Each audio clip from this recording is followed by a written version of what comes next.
사람들 잡지 손님들 많이 봐요? 그래도 여기서는 이제 장시간 동안 앉아 있으니까 핸드폰만 보기엔 좀 지루하니까 그래도 잡지를 대부분 보지. 그래도 꽤 대다수가 많이 본다고. 우리는 남성지, 여성지, 패션지를 다 구비해놔야지. 다 정기 구독하는 거죠. 다 정기 구독하고 있고. 아니 저는 그래도 미용실에서도 이제 잡지 사람들 많이 안 볼 거라고 생각했거든요. 근데 의외다 되게. 미용실에 잡지는 미용실 가서 봐야겠다라고 생각하고 있는 사람들도 굉장히 많아요. 왜냐면 요즘에 잡지들이 없잖아, 어디 가서 볼 데가. 인트로를 보셔서 아시겠지만 오늘의 주제는 바로 잡지입니다. 정확하게는 잡지의 미래는 어떻게 될까? 라는 주제로 지금 이 영상을 찍고 있습니다.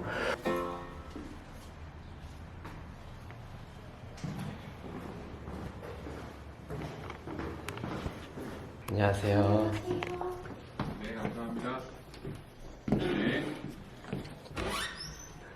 그게 안녕. 안녕하세요. 선배 갖고 계신 생각을 제가 인터뷰도 아니고 갖고 계신 생각을 제가 여쭤보러 온 거기 때문에 뭐 악마의 편집 이런 거 안 할 거죠? 아, 그런 거 잡지는 없습니다. 많이 하고 있다 뭐 이런 거. 그런 거 없습니다. 잡지의 미래는 과연 어떻게 될까?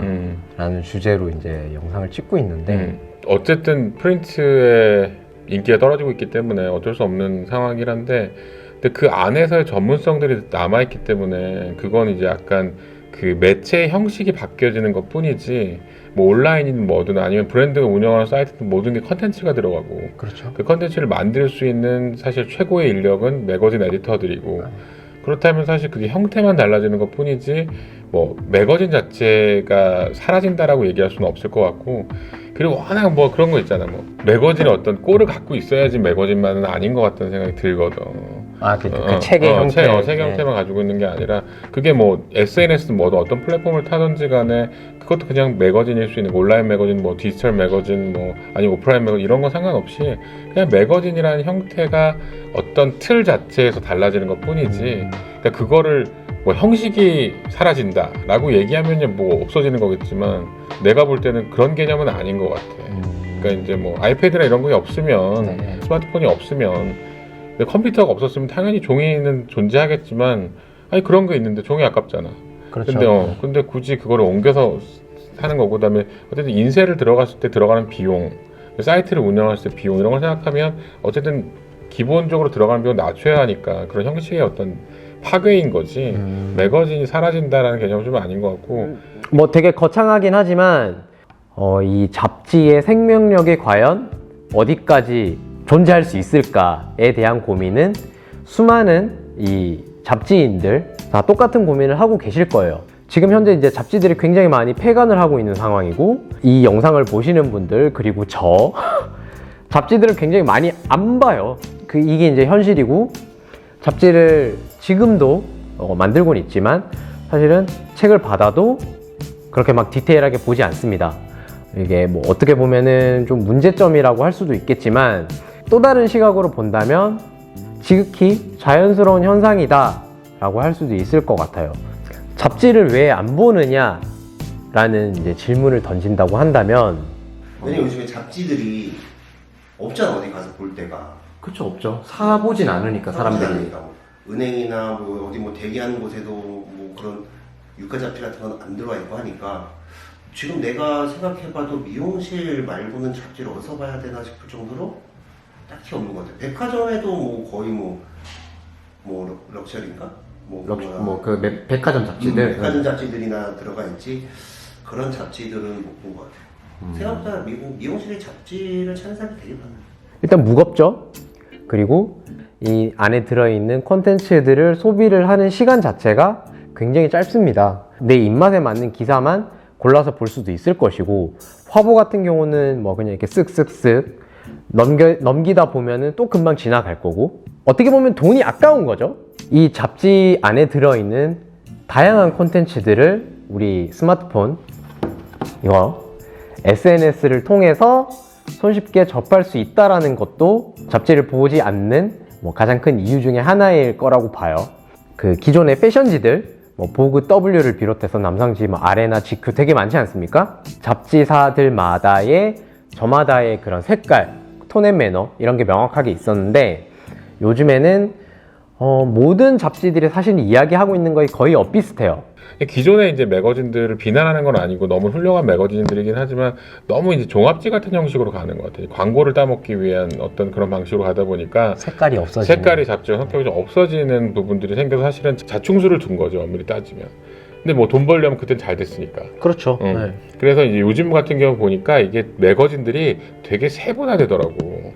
예를 들면 그러니까 뭐 그런 거지. 그런 부엌이란 매거진 같은 경우라든지, 네. 아니면 뭐 이번에도 뭐 인터뷰를 했지만 볼드저널 같은 경우도 그렇고 아빠를 위한 매거진이라든지, 그러니까 이런 식으로 되게 세분화되는 것들이 있는 것 같고, 옛날에 전문지들이 잘 안 됐던 부분들이 있긴 했었는데 차라리 요즘엔 전문성에 약간 초점을 맞추게 되고, 그렇게 되면서 약간 그 판매나 이런 것들을 많이 되진 않지만 그러니까 본인 스스로 그거를 만들어서 내가 이런 걸 할 수 있다는 걸 보여주는 방식으로 매체가 움직여서, 옛날엔 광고를 유치해서 돈을 받는 개념이었다면 이제는 그 잡지라는 형식 자체가 본인을 알리고 본인이 다른 일까지도 할 수 있게 하는 연계고리가 된다고 생각해요. 그래서 내가 볼 때 요즘엔 그런 약간 크리에이티브적인 생각을 갖고 있는 분들이 그냥 자기의 돈을 집어넣어서 매거진을 만들어서, 네. 엄밀히 따지면 오프라인 매거진이 사라지고 있다라는 개념을 좀 다른 형식으로 생각하면 기존에 있던 패션 종합지의 개념이 사라지고 전문성을 갖고 있고 자기 자신을 표현할 수 있는 매거진이 계속 나올 것이다라는 개념으로 좀 이해를 할 수 있을 것 같아요. 옛날에는 저런 책도 되게 많이 찾았었어요. 그런 그 인테리어 잡지 같은 거, 아니면 웨딩 잡지 같은 거, 그런 거를 원하는 분들도 있는데. 갈게요. 네. 형 고마워요. 모르겠어요. 저 혼자서 과연 뭐 내년 또는 올해 하반기, 5년 후, 10년 후를 생각을 해보면 이 잡지라는 것이 과연 어떻게 변화될까, 발전될까, 혹은 쇠퇴할까, 이런 생각들을 이제 조금씩 해봅니다. 저 역시 잡지인으로서 그런 부분들에 대한 고민들이 굉장히 많아요. 뭐 들리는 얘기로는 뭐 올해 하반기에 또 어떤 라이센스 매거진이 폐간한다고 하고, 뭐 내년이 되면은 굉장히 많은 숫자의 라이센스 매거진들이 또 사라진다라고 하고, 이제 보그 W 이런 라이센스 패션 매거진들, 이런 매거진들이 그냥 한국 시장만 보면은 좀 점차 사라질 수도 있겠다는 생각도 사실 전 되게 많이 하거든요. 그 동의하시는 부분은 부분도 충분히 있을 동의를 하는 부분이고, 패션 매거진이 사실 이제 우리가 아는 그런 라이센스 매거진만 있는 거는 아니에요. 어쨌든 회사는 돈을 벌어야 하기 때문에 계속 그쪽으로 움직일 수밖에 없었고, 그렇죠. 근데 이제는 독립적인 사람들이 움직이다 보니까, 사실 최한석 실장도 얼마 전에 자기 잡지를 내서 이제 그걸 이제 저기 편집샵에서 팔고 하는데, 그거 같은 경우는 정말 패션을 위한 패션 매거진이거든. 그러니까 이제 어떻게 될지는 아무도 모르지만 어떻게 보면 그게 더 깔끔할 수 있다는 거지. 근데 이제 그런 식으로 움직이는 매거진들이 계속 나올 거라는 거야. 그러면 기존에 있던 매거진을 소비하던 사람들이 이 타겟층을 공략한 매거진을 선택하게 될 거고, 그런 반응이 오면 분명히 지금은 셀링 파워가 있는 것들은 연예인들, 아이돌들 있잖아. 그렇죠. 네. 그러다 보면 그들도 기존에 뭐 이름 있는, 뭐 언급하지 않은 이름 있는 매거진 노출되는 걸 좋아했다가 이제는 약간 자기하고 딱 맞는 타겟층에 노출이 되기를 원할 거고, 그러면 그 매거진은 더 성장하게 될 거고, 그러니까 그런 식의 어떤 사이클을 걷게 되지 않을까라는 생각은 있고, 그리고 가장 지금 내가 볼 때는 시장에서 제일 주목해야 될 부분은 독립적으로 잡지를 만드는 분들이 어떻게 움직이느냐의 생각인 거야. 비매거진 같은 경우도 마찬가지로, 사실 비매거진 처음 나왔을 때 이런 게 될까? 그쵸. 라는 생각을 했었잖아. 네. 되잖아. 그러니까 정말 딱 정확하게 타겟을 파고드니까 되고, 그리고 언제나 매거진은 문화를 같이 이끌어가야 된다고 생각을 하거든요. 맞아요. 네. 근데 그 문화를 배제하고 어쨌든 머니 체이싱을 하다 보면 어차피 사라질 수밖에 없는 것 같고, 그래서 내가 볼 때는 사람들이 요즘에 보면 문화적 소비나 이런 것들이 많이 깊어지고 있기 때문에 그런 쪽으로 약간 갈급함을 느끼면서 매거진에서 정보도 찾고, 또 이제 오프라인에서도 어떤 행사라든지 특별한 이벤트가 있으면 가게 되는 것도 있는 것 같고, 그래서 그런 쪽으로 잡지를 한다면 잡지가 시장이 커지진 않겠지만 계속 존재하지 않겠나. 어떤 정보를 전달하는 미디어라기보다는 패션의 크리에이티브를 다루는 비주얼북에 가까운 그런 책들이죠. 물론 그 안에 실려있는 피처 기사들도 굉장히 훌륭한 것들이 많습니다. 그런 책들이 요즘 들어서 한국에서도 종종 이렇게 모습을 드러내고 있는 그런 느낌이에요. 직접 책을 만드시잖아요. 오랫동안 하셨던 아레나를 떠난 지도 이제 벌써 좀 됐고. 이런 책을 만들고 있죠. 인디드는 어떤 책이라고 할 수 있어요? 인디드는 기본적으로 약간 트렌드 매거진, 패션 트렌드 매거진이고 우리는 패션만 다루는 매거진인데 고민을 많이 했지. 패션 트렌드만 다루기에는 사실은 수요가 적기 때문에 그렇다면 어떤 방식을 취할 것인가라고 3권이 나왔거든. 근데 네. 2번 아이돌 표지와 내지를 하고 한 번 이제 그 다니엘 헨이 표지를 했는데 뭐 어쨌든 반응은 당연히 이제 아이돌 쪽에서 많이 오기 때문에 우리는 약간 그냥 아이돌이 등장하는 패션 트렌드 매거진이라는 쪽으로 이제 방향을 완전히 잡았고 그게 어쨌든 매체를 알리는데 그리고 자리를 잡아나가는데 훨씬 더 큰 도움이 된다고 생각해요. 그러니까 10년 뒤에 뭐 2019년도 몇 월 달에 트렌드가 궁금하다고 하면 인디들을 펼쳐보면 되지 않을까. 약간 그런 목적으로 만드는 매거진. 그럼에도 불구하고 고민은 많으실 것 같아요. 당연히 고민이 많을 수밖에 없고 그리고 이게 약간 뭐 내가 더 잘할 수 있다고 말할 수는 없지만 뭔가 조금 더 뭔가를 하고 싶지만 이게 과연 이 책을 소비하는 우리의 타겟층이 과연 좋아할 수 있는 컨텐츠일까? 아이돌들이 갖고 있는 그 특성이 뭔가 너무 지나치게 우리가 변신을 추구하려고 하면 쉽지 않은 부분들이 있기 때문에 딱 이 정도 선에서 타협을 해야 되는 부분은 있다는 생각은 들고 근데 이제 그걸 어떻게 잘 포장해서 그들을 설득하고 우리가 원하는 방향으로 이끌 수 있는가를 생각하는 거는 항상 고민입니다. 지난주죠. 도쿄 출장을 다녀왔습니다. 시간이 잠깐 나서 여러분들도 잘 아시는 다이칸야마에 좀 위치한 그 츠타야라는 서점을 이제 갔다 왔어요. 워낙 이제 제가 좋아하는 곳이기도 하고 그리고 이제 그곳에 가면은 제가 이제 알기로는 전 세계에서 가장 많은 잡지를 가지고 있는 서점이라고 합니다. 패션 잡지뿐만 아니라 뭐 인테리어, 베이비, 뭐 펫, 자동차, 뭐 기타 등등 우리가 알고 있는 정말 다양한 그런 분야의 잡지들이 너무나 많은 거예요. 예전에도 이제 갔을 때는 제가 좋아하는 그런 패션 잡지들 보면서 일본 잡지들 이런 것들 제가 이제 막 많이 사오고 그랬었는데 이번에 이제 이 영상을 찍기로 마음을 먹고 나서 츠타야에 있는 잡지 코너를 가보니까 약간 이 보는 시각 자체가 굉장히 달라지더라고요. 일본 잡지 시장이 한국의 약 4배 정도 된다라고 해요. 물론 일본 역시 이런 뭐 스마트폰의 보급, 대중화 이런 것들로 인해서 점차 이렇게 쇠퇴의 길로 접어들고 있는 거는 사실이긴 하지만 그래도 한국에 비하면 정말 많은 로컬 패션 매거진들이 존재하고 있고요. 라이센스 매거진 뿐만 아니라 이름을 일일이 다 열거하기 어려울 정도로 정말 많은 숫자의 패션 잡지들이 있습니다. 제가 이제 직접 인터뷰를 하진 않았습니다만 츠타야에 계시는 그 잡지 쪽 코너에 있는 직원한테 제가 이제 한번 여쭤봤어요. 한 30% 정도 줄었다라고 합니다. 일본 잡지만 놓고 본다면요. 근데 한 가지 확실한 거는 일본처럼 종이 그 매체에 대한 수요가 한국과는 비교할 수 없을 정도로 높았던 나라에서조차도 이 잡지를 찾는 그런 인구들이 굉장히 많이 줄었다 말씀을 하시더라고요.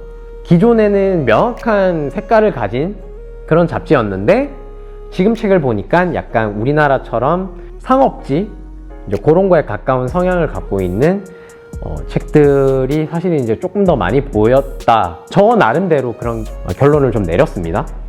먼 미래에 종이가 사라질까요? 근데 나도 약간 그런 쪽으로는 사라질 것 같다는 생각은 드는 게 그러니까 왜냐면 나는 내 세대는 컴퓨터에 있는 것들을 프린트해서 뽑아서 보는 거를 더 편하게 생각하는데 요즘 디지털 네이티브 같은 경우에 내 아들 세대 같은 경우에는 전혀 그런 거에 꺼리낌이 없는 거야. 프린트를 할 이유가 없는 거지. 그렇죠. 그러면 걔네들이 이 뭐 그 온라인 상으로 아니면 패드나 이런 걸 통해서 보게 되는 게 익숙하면 당연히 종이에 대한 소비는 줄어들 수밖에 없을 거고 그리고 환경 문제에 대한 것들이 계속 이슈가 되는 부분도 있을 거기도 하고 그리고 가장 큰 문제가 뭐냐면 종이는 판매에 대한 정확한 그 가늠을 못하기 때문에 매번 재고가 남을 수밖에 없다고 출판하고 이런 출간하는 사람들에게는 리스크일 수 있거든. 재고에 대한 부담들 그리고 그 종이를 재활용할 수도 없는 것이고 그러니까 그렇게 되면 계속 이 종이에 대한 소비가 줄어들면 당연히 그걸 없애겠지. 그래도 대부분의 매체나 이런 형태들은 디지털라이징 될 것 같고, 그다음에 이제 패드나 이런 그 디지털 기기를 통해서 수요가 되지 않을까. 결론을 내어봤을 때, 분명히 잡지는 제가 어떤 바람이라고 한다면 잡지는 없어지지 않을 거라는 생각은 명확해요. 송범수 편집장님께서 말씀을 하셨던 것처럼 형태는 달라질 수는 있지만 그 속에서 다루는 어떤 컨텐츠, 전문가들의 견해가 들어간 그런 전문적인 컨텐츠들은 분명히 끊임없이 생산이 될 것이고, 그리고 그 컨텐츠에 대한 니즈를 원하시는 분들도 사실은 반드시 있을 거라는 생각입니다. 정답은 없습니다. 이렇게 정답이 없다라고 결론을 지어버리니까 제가 지금 더 이상 약간 할 말이 지금 생각이 나진 않는데, 이제 잡지라는 게 이제는 아니죠. 잡지라기보단 더 큰 범위에서 미디어라는 이런 기술의 발전과 뗄래야 뗄 수 없는 그런 관계다 보니까 어떤 새로운 형태가 등장을 할 거고, 분명히 거기에 따른 콘텐츠의 방향성이라던가 표현 방법이라던가 이런 것들도 정말 상상하기 나름인 무궁무진한 그런 형태로 표현될 수 있지 않을까. 어쨌든 제가 지금 계속해서 말하는 걸 좀 종합하면은 잡지라는 것은 사라지지 않을 것이다라는 거를 전제 조건 하에 제가 이야기를 하고 있는 것 같아요.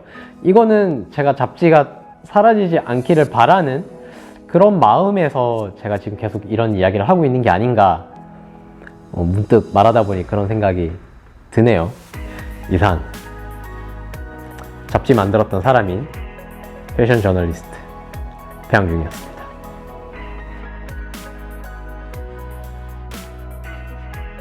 근데 나는 확실한 건 뭐 폐양 중이시고 그렇지만 그러니까 매거진 에디터들이 재주가 되게 많은 것 같아요. 그러니까 뭐 사진도 찍고 에디팅도 하고 이 영상도 찍고 편집도 하고, 뭐 나 같은 경우도 매거진에 있었기 때문에 타이틀을 갖게 되고, 그러면서 이제 내가 할 수 있는 뭐 홈쇼핑 출연 같은 것도 하고, 뭐 스타일링 클래스도 하고, 컨설팅도 하고, 뭐 약간 이런 식으로 우리가 그냥 단순히 그냥 패션 기사만 썼던 사람들이 아닌 그런 느낌으로 움직일 수 있었던 거니까. 근데 그러고 보면 지금 이 매거진 비즈니스 안에 있는 많은 에디터들이 되게 존경스럽기도 하고, 선배들도 보면 막 대기업의 크리에이티브 디렉팅 일도 하고 있고, 이런 거 보면 매거진 에디터들은 정말 어디 가든 살아남을 수 있겠구나. 근데 그들을 존재하게 했던 게 매거진이기 때문에 맞아요. 사실은 매거진이 사라질다 이런 거 믿고 싶지도 않고 그러지 않기를 바라고. 저도 마찬가지예요.